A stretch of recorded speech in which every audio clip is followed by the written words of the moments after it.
बिस्मिल्लाहिर्रहमानिर्रहीम। शुरू अल्लाह के नाम से जो बड़ा मेहरबान निहायत रहम वाला है।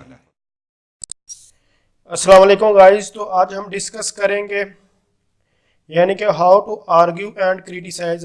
आज हम असल में आर्ग्यू और क्रिटिसाइज के बारे में डिस्कस करेंगे। तो असल में इसके बारे में हम आर्ग्यू और क्रिटिसाइज के बारे में डिस्कस कर चुके हैं, ये हमारी आउटलाइन का पार्ट था, इसलिए इसके बारे में भी आपको बताना बहुत ज़रूरी था।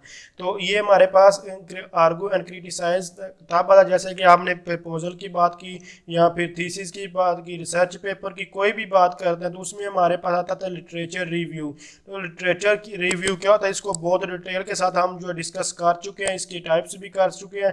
तो असल में ये हमारे पास आर्गू एंड क्रिटिसाइज ये वही चीज़ें हैं, यानी कि ये आर्गू और क्रिटिसाइज, आप तनकीद कर रहे हैं, बहस कर रहे हैं, इसका मतलब यही होता है। तो आप असल में जो आपका लिटरेचर रिव्यू है, लिटरेचर रिसर्च है, उसमें भी आप यही काम कर रहे थे, यानी कि आपका जो जो पहले काम पास में वर्क हो चुका है, आप उसको आप पढ़ते हैं, उसको देखते हैं और उसके बाद अपने वर्क से उसको मैच करते हैं, यानी कि लिटरेचर रिव्यू जो आपको हमने डिस्कस किया। तो उसमें यही होता है, पास वर्क जितना भी आर्टिकल वगैरह जो कोई भी काम हो चुका होता है उसको आप पढ़ते हैं, देखते हैं और उसके बाद आप कहते हैं कि इसमें ये फॉल्ट था और मैं इसको जो है इम्प्रूव करूँगा और इसमें ये बेहतरी मैं लेकर आऊँगा। तो इसलिए आप दूसरे यानी कि आप यही आर्गू और क्रिटिसाइज ही असल में लिटरेचर रिव्यू में करते हैं, यानी कि दूसरों का काम में कहते हैं कि इसमें ये फॉल्ट है और इसमें मैं ये बेस्ट वे लेकर आऊँगा। तो थैंक्स फॉर वॉचिंग। अल्लाह हाफिज़।